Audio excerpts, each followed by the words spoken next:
why. Okay? And this seaweed can be used in 3 ways. It can be used as food, you can get it. It means it's eatable. You've been asking, right? If you can eat it what? Yeah, someone was asking, can I eat it? Yeah. Yeah, because it's used also as food. So you can eat it right now as it's raw. It is salty and crunchy. For those who are fasting, don't taste because otherwise it's going to break your fast, okay? Just reminding you. Sometimes you can put it in the right? Yeah. So for those who are fasting, please don't try, right? You try in the evening. So you can take it home and try in the evening, okay? If the taste is not good, what you have to do, you just run to the market and get some fruits like mango, avocado, cucumber all together, and then you just have a salad there. And then with the sugar from the fruits and the salt from here, then with that combination, it's really amazing. Okay? Yeah, so is it eatable? And another thing which can be used with the seaweed is cosmetics. Like we at Mwani Zanzibar, we decided to look after, to take care of your skin, you guys. So when you go back after the tour, before you leave, make sure that you get some products there to take care of yourself, right?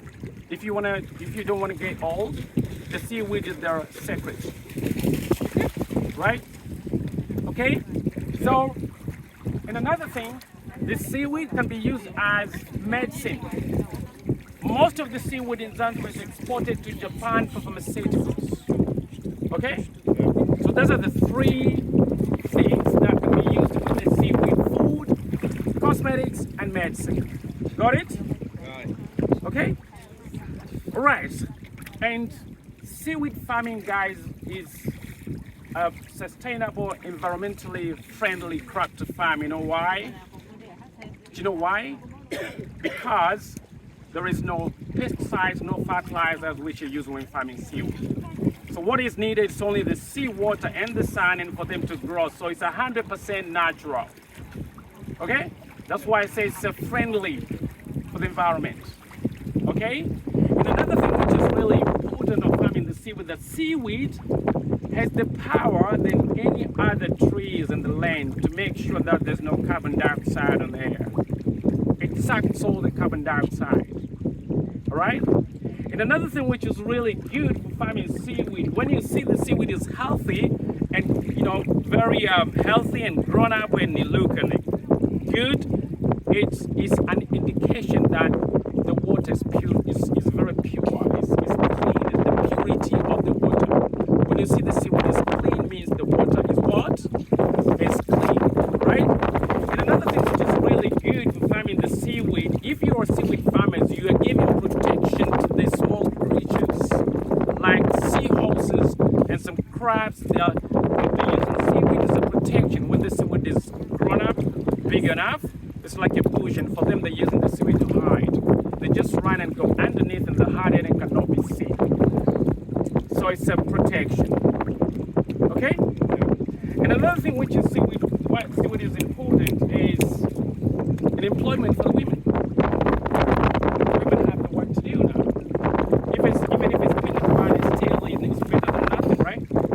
Yeah, that's better than nothing. So just come here and then you see this the job that they're doing every day during the long time. And at the end of the day, so you're talking about $20. That's why the reason that the men decided to do this job. Well, okay. Now let's go back to the history when the seaweed started in Zanzibar.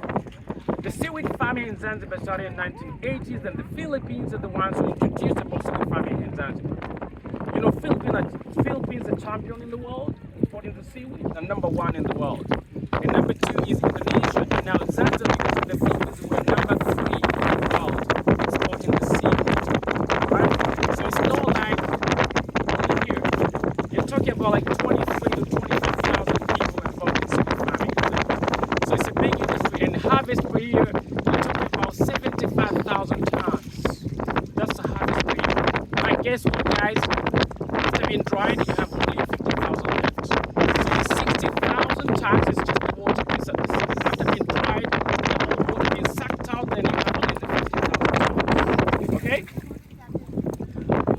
time when the seaweed started, you could see the men and the women, they were together doing this kind of job, but nowadays you don't see the men. You know why? Do you know why the men decided to quit doing this kind of job, you know? Not enough Can money. anyone guess, please just come out there. It's right now, sleeping. That's the reason. The reason is that if you're a seaweed farmer, you should be expecting earning $20 a month. Are you ready for that? Are you ready for that? No. What are you going to do with $20? It's only breakfast in the morning? What the $20 feeds? Lunch? Only one meal? A day's meal, okay? So, the man is saying that, okay, if I'm going to continue doing this kind of job, means like, I'm kidding, right? This means, how am I going to look after my family? They said, I know. They left it and went back to the fishing and tourism industry and businesses and get more money and take care of the family. That's the reason that the men decided to leave, because not paying well. Okay? All right. So now is the process of planting the seaweed. So first of all, you'll have to calm down when it is 100% low tide time. Why that it has to be low tide time? To figure out where are you going to locate your farm. You know, seaweed are like fish, guys. What they need for them to live is just water. If you take them out of the water, means what? Dead. No life. They're going to die. So means they need water. So that's why I say that you have to calm down when it is low tide to figure out where you're going to position your farm. A good place for you to position a farm is a place where there's a slope or a basin that the water can stay no matter what. So even if it's 100% low tide, but the water has to be there because this is what the seaweed needs. It needs water, the sea water, right? Understand?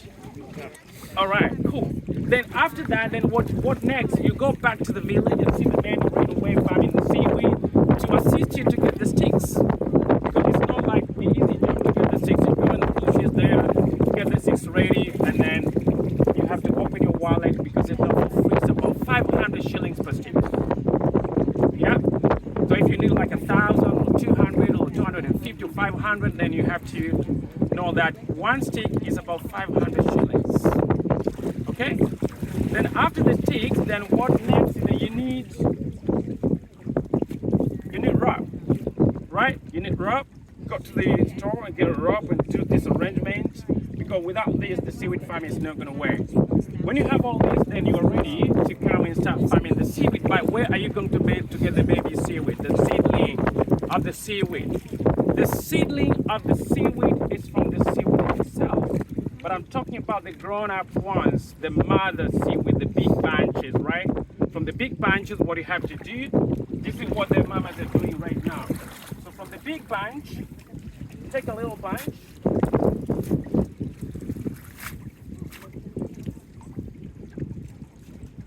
You just take a little bunch like this, and this is a seed that's going to be planted. But how do you plant it? Do you go down on the ground? No, because seaweed doesn't have roots. So what they need is just floating. This is what they need. So if you're not going to be tied, then how are you going to find them there?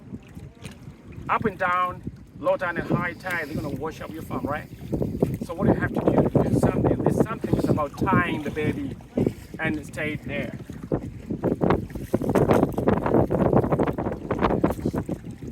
All right. So you sit like this, and then from there, you just separate. Okay? And then you come over here. Wait, Mama.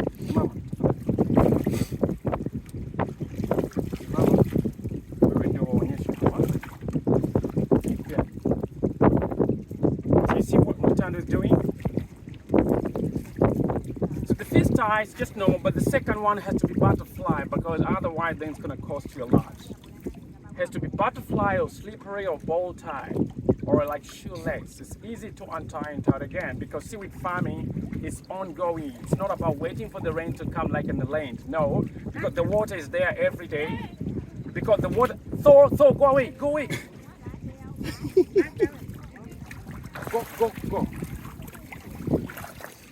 Right? So, ever seen it? You just know more. And the second one had to be a butterfly or a papillon. Yes. Right?